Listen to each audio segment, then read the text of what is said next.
Prevention is better then cure ಅಂತ ಹೇಳ್ತಾರೆ. ಅಂದ್ರೆ ಚಿಕಿತ್ಸೆಗಿಂತ ಕಾಯಿಲೆನ ತಡೆಗಟ್ಟೋದೇ ಉತ್ತಮ ಅಂತ. ಅದೇನೋ ಸರಿ, ಆದ್ರೆ ಹೇಗೆ ಪ್ರಿವೆಂಟ್ ಮಾಡೋದು ಇದನ್ನ ಯಾರು ಹೇಳಲ್ಲ. ಆದ್ರೆ ಚಿಂತೆ ಬೇಡ, ನಾವಿವತ್ತು ಡಿಸೀಸ್ಗಳನ್ನ ಹೇಗೆ ಪ್ರಿವೆಂಟ್ ಮಾಡೋದು, ಹೇಗೆ ಹೆಲ್ತಿ ಲೈಫ್ನ ಲೀಡ್ ಮಾಡೋದು ಅಂತ ನೋಡೋಣ. ಆದ್ರೆ ಅದಕ್ಕಿಂತ ಮೊದಲು ನೀವಿನ್ನೂ ಇಂದ್ರಧನುಷ್ಗೆ ಸಬ್ಸ್ಕ್ರೈಬ್ ಆಗದೆ ಇದ್ರೆ ಸಬ್ಸ್ಕ್ರೈಬ್ ಆಗಿ ಬೆಲ್ ಐಕಾನ್ ಒತ್ತಿ.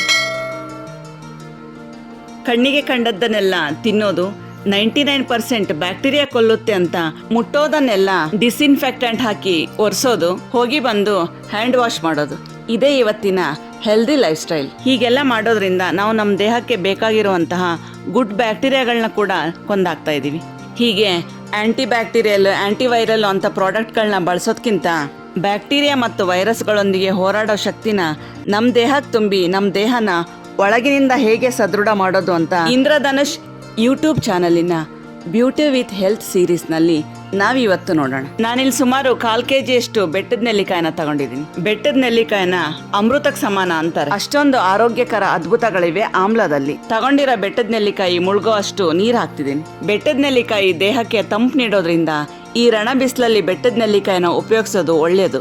ನೀರಿಗೆನೆ 1 ಸ್ಪೂನ್ ಉಪ್ಪು ಮತ್ತು 1 ಸ್ಪೂನ್ ಸೋಡಾ ಪುಡಿ ಹಾಕಿ ಚೆನ್ನಾಗಿ ಕೈ ಆಡಿಸಿ ಒಂದು ತಟ್ಟೆ ಮುಚ್ಚಿ 10 ನಿಮಿಷ ಹಾಗೆ ಬಿಡಿ. 10 ನಿಮಿಷದ ನಂತರ ಚೆನ್ನಾಗಿ ತೊಳೆದು ಕ್ಲೀನಾಗಿರೋ ಬಟ್ಟೆಯಿಂದ ಒರೆಸಿ.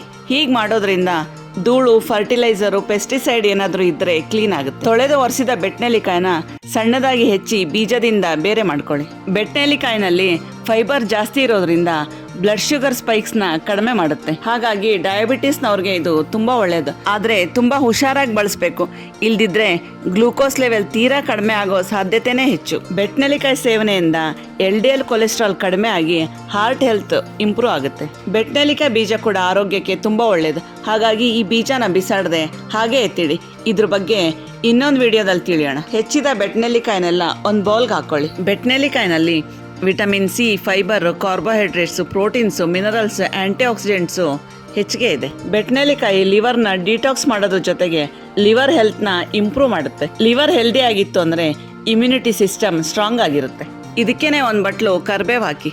ಕರ್ಬೇವಿನಲ್ಲಿ antioxidants, vitamin A, vitamin B, vitamin C, calcium, phosphorus ಮತ್ತು ಐರನ್ ಜಾಸ್ತಿ ಇದೆ. ಕರ್ಬೇವಿನಲ್ಲಿರುವ ಆಂಟಿ ಆಕ್ಸಿಡೆಂಟ್ಸ್ಗಳು ಲಿವರ್ನ ಡಿಟಾಕ್ಸ್ ಮಾಡಿ ಲಿವರ್ನ ಆರೋಗ್ಯನ ಸುಧಾರಿಸುತ್ತೆ. ಒಂದು ಬಟ್ಲು ಪುದೀನ ಹಾಕಿ.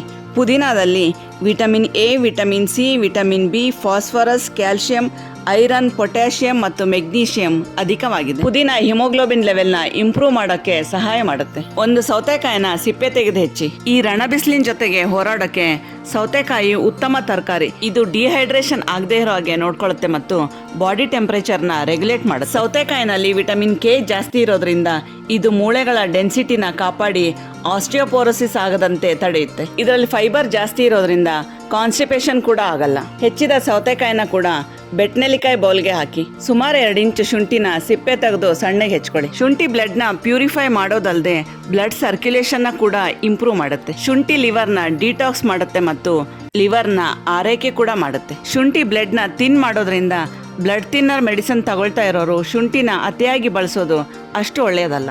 ಹೆಚ್ಚಿದ ಶುಂಠಿನ ಕೂಡ ಬೆಟ್ಟದ ನೆಲ್ಲಿಕಾಯಿ ಬೌಲ್ಗೆ ಹಾಕಿ. ಈಗ ಇದಿಷ್ಟನ್ನು ಮಿಕ್ಸಿ ಜಾರಿಗೆ ಹಾಕಿ ಸಣ್ಣಗೆ ಪೇಸ್ಟ್ ಮಾಡ್ಕೊಳ್ಳಿ. ಬೆಟ್ಟನೆಲ್ಲಿಕಾಯಿನಲ್ಲಿರುವ ಫೈಟೋನ್ಯೂಟ್ರಿಯೆಂಟ್ಸ್ ಮತ್ತು ಆಂಟಿ ಆಕ್ಸಿಡೆಂಟ್ಸ್ಗಳಿಂದ ಜ್ಞಾಪಕ ಶಕ್ತಿ ಹೆಚ್ಚಾಗುತ್ತೆ ಮತ್ತು ಇದರಲ್ಲಿರುವ ವಿಟಮಿನ್ ಎ ಇಂದಾಗಿ ಕಣ್ಣಿನ ದೃಷ್ಟಿ ಕೂಡ ಇಂಪ್ರೂವ್ ಆಗುತ್ತೆ. ಒಂದು ನಿಂಬೆ ಹಣ್ಣಿನ ರಸನ ರುಬ್ಬಿರೋ ಈ ಪೇಸ್ಟ್ಗೆ ಹಾಕಿ. ನಿಂಬೆಯಲ್ಲಿ ವಿಟಮಿನ್ ಸಿ ಮತ್ತು ಫೈಬರ್ ಜಾಸ್ತಿ ಇದೆ.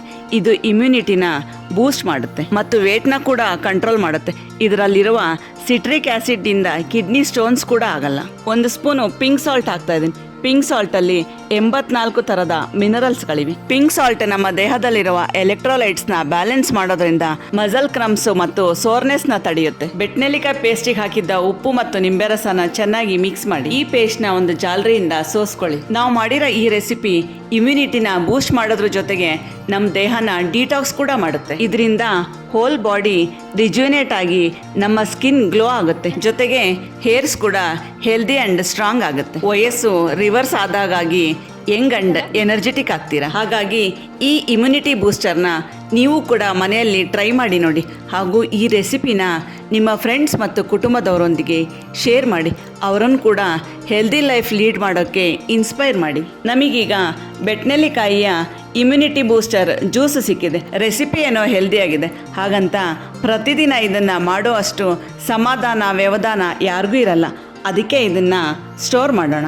ಈ ಜ್ಯೂಸ್ನ ಐಸ್ ಟ್ರೇಗೆ ಹಾಕಿ ಐಸ್ ಕ್ಯೂಬ್ ಮಾಡಿ ಸ್ಟೋರ್ ಮಾಡಿ ಇಟ್ಕೊಳ್ಳಿ. ಬೆಟ್ನೆಲ್ಲಿಕಾಯಿನಲ್ಲಿರುವ ವಿಟಮಿನ್ ಸಿ ಕೊಲಾಜನ್ ಪ್ರೊಡಕ್ಷನ್ನ ಜಾಸ್ತಿ ಮಾಡಿ ಚರ್ಮದ ಎಲಾಸ್ಟಿಸಿಟಿನ ಹೆಚ್ಚಿಸುತ್ತೆ. ಹಾಗಾಗಿ ಏಜ್ ಪ್ರೋಸೆಸ್ನ ದೂರ ಮಾಡಿ ಬ್ರೈಟ್ ಮತ್ತು ಫರ್ಮ್ ಸ್ಕಿನ್ ಪಡಿಬಹುದು. ಪ್ರತಿದಿನ ಬೆಳಗ್ಗೆ ಖಾಲಿ ಹೊಟ್ಟೆಗೆ 1 ಲೋಟ ಬಿಸಿ ನೀರಿಗೆ ಈ ಐಸ್ ಕ್ಯೂಬ್ನ ಹಾಕಿ ಕುಡೀರಿ. ಈ ಆಮ್ಲ ಡ್ರಿಂಕಿಂದ ಸ್ಟ್ರಾಂಗ್ ಹೆಲ್ತ್ ಜೊತೆಗೆ ಎವರ್ ಲಾಸ್ಟಿಂಗ್ ಬ್ಯೂಟಿನ್ ಕೂಡ ಪಡಿಬಹುದು.